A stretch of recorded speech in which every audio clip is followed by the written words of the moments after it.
सबसे पहले तो तुम लोगों को बधाई। रौनक भाई का लास्ट वीडियो अगर चैनल पर नहीं देखा है तो जाकर देख लो, लिंक ऊपर आई बटन पे होगा। क्योंकि तुम सारे लोगों में से बहुत से ऐसे थे जिनको लग रहा था कि चैनल हैक हो गया है। मेरी आवाज सुनकर बताओ, तुमको लगता है मैं चैनल हैक कर सकता हूँ? नहीं। वैसे ये बदलाव तो आप लोग फिर भी सहन कर लोगे, मगर डीसी में अब जो बदलाव होने वाला है वो शायद आप में से बहुत से लोगों को बर्दाश्त ना हो। क्या बात कर रहे रे बाबा? तो सुपर हीरो कंटेंट को फॉलो करने वाले आप में से बहुत से लोगों को डीसी और मार्वल के बारे में तो मालूम ही होगा। ये वो दो सबसे बड़ी कंपनीज में से एक है जो दुनिया भर में अपने सुपर हीरो कंटेंट रिलीज करती हैं। मार्वल वालों ने तो अपने कंटेंट से इतना कमा लिया है कि वर्ल्ड की टॉप 5 मोस्ट प्रॉफिटेबल स्टूडियोज में से वो एक है। उनका सिनेमैटिक यूनिवर्स इतना बड़ा हो चुका है कि वो अपने आप में एक कॉमिक बुक शेल्फ की तरह है, जहां हर तरीके की कहानियां हैं। लेकिन दूसरी तरफ उनका कॉम्पिटिटर डीसी उतना अच्छा नहीं कर पाया, जबकि उसके पास दुनिया के दो सबसे बड़े पॉपुलर सुपर हीरोज हैं, बैटमैन और सुपरमैन। क्या गुंडा बनेगा रे तू?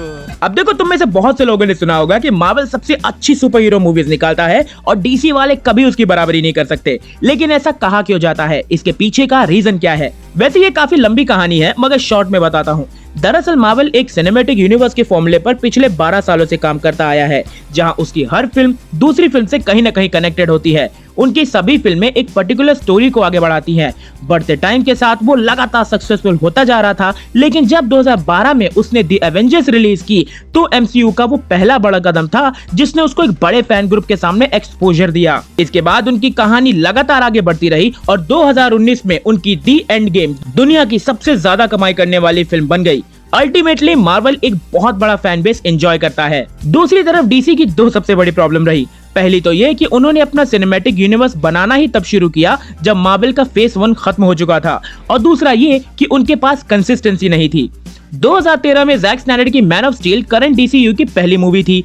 जैक स्नाइडर के कंधों पर ही इस पूरे सिनेमैटिक यूनिवर्स को बिल्ड करने की कोशिश की गई। लेकिन सोचो डीसी वालों ने क्या ही काम खराब किया होगा कि आज मैन ऑफ स्टील को रिलीज हुए 10 साल होने को आए, लेकिन उसका सीक्वल आज तक नहीं आया। इस बीच वंडर वुमन और एक्वामैन ही वो दो ऐसी फिल्में रही जिन्होंने डीसी को कमर्शियली सक्सेस के साथ एक डेडिकेटेड फैन फॉलोइंग भी दिलाई। लेकिन इसके बाद जैक स्नाइडर ने डीसी सिनेमैटिक यूनिवर्स को छोड़ दिया। कुछ उनकी गलतियों और कुछ टाइम की गलतियों की वजह से रायता और ज्यादा फैल गया। डीसी के सिनेमैटिक यूनिवर्स में कौन सी मूवी कहां एग्जिस्ट करती है ये किसी को भी नहीं मालूम था। मतलब डीसी वालों से ज्यादा तो तुम्हारे मोहल्ले के पनवाड़ी को मालूम होगा कि आसपास चल क्या रहा है। गजब खराब व्यवस्था है। इसी बीच डीसी की पेरेंट कंपनी वार्नर ब्रदर्स भी कई सारी चेंजेस से गुजरती रही। कभी किसी ने उसको खरीदा तो कभी किसी ने, लेकिन इसमें सबसे बड़ा बदलाव तब आया जब इसको डिस्कवरी ने खरीदा। अभी मजा आएगा ना भिड़ो। इसके सीईओ डेविड ज़ैस्लव ने डीसी मूवीज को सबसे पहले उसका स्टूडियो दिया। फिर उस स्टूडियो को जेम्स गन और पीटर सैफरन के रूप में दो बहुत ही ऑसम हेड दिए। स्टोरी टेलिंग की कंटिन्यूटी और क्वालिटी कंटेंट को देखते हुए ऑलरेडी बनी बैटगर्ल को भी स्क्रैप कर दिया गया। सुपरमैन के एक्टर हेनरी कैविल ने भी अपना रिटर्न अनाउंस कर दिया। इतना सब हो जाने के बाद ऐसा लग रहा था कि सब कुछ फाइनली अच्छा जा रहा है, लेकिन फिर डीसी फैंस को दोबारा उंगली कर दी गई। कल दी हॉलीवुड रिपोर्टर की एक खबर आई जहां बताया गया कि जेम्स गन और पीटर सैफरन एक बार फिर से डीसीयू को रिबूट करने वाले हैं। इतना ही नहीं, उसी रिपोर्ट में कहा गया कि वंडर वुमन 3 कैंसिल कर दी गई है। जेसन मोमोआ के लिए एक्वामैन 2 शायद एज एक्वामैन उनकी लास्ट मूवी होगी, क्योंकि डीसी स्टूडियो उनको एज लोबो देखना चाहता है। इसके साथ ही मैन ऑफ स्टील 2 भी अभी बनेगी या नहीं इसका कुछ मालूम नहीं।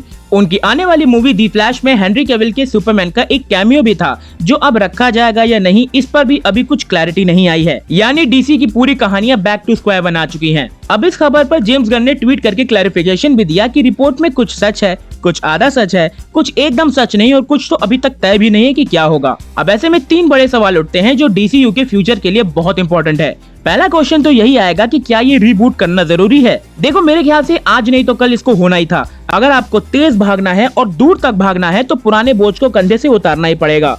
हमें हेनरी कैविल का सुपरमैन बहुत अच्छा लगता है।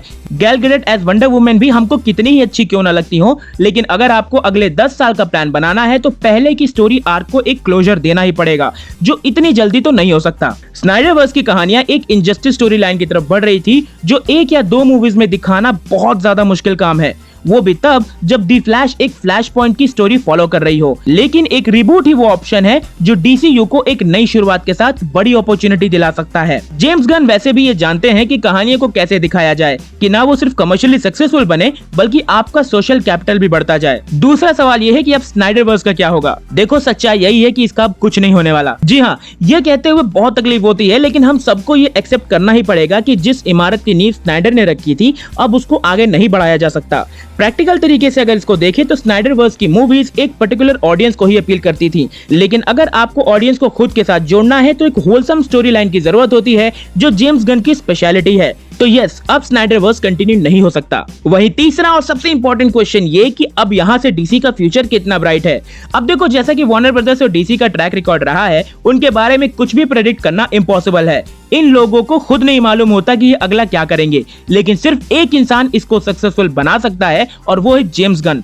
उन्होंने जिस तरह की कहानियां दिखाई हैं और जैसी क्रिएटिविटी उनके पास है, उनका जाना मार्वल वालों के लिए भी काफी बड़ा लॉस था। लेकिन अब क्योंकि वो डीसी के हेड हैं, तो इसके बाद मुझे लगता है कि वो ग्राउंडेड कैरेक्टर्स को ज्यादा इंपॉर्टेंस देंगे।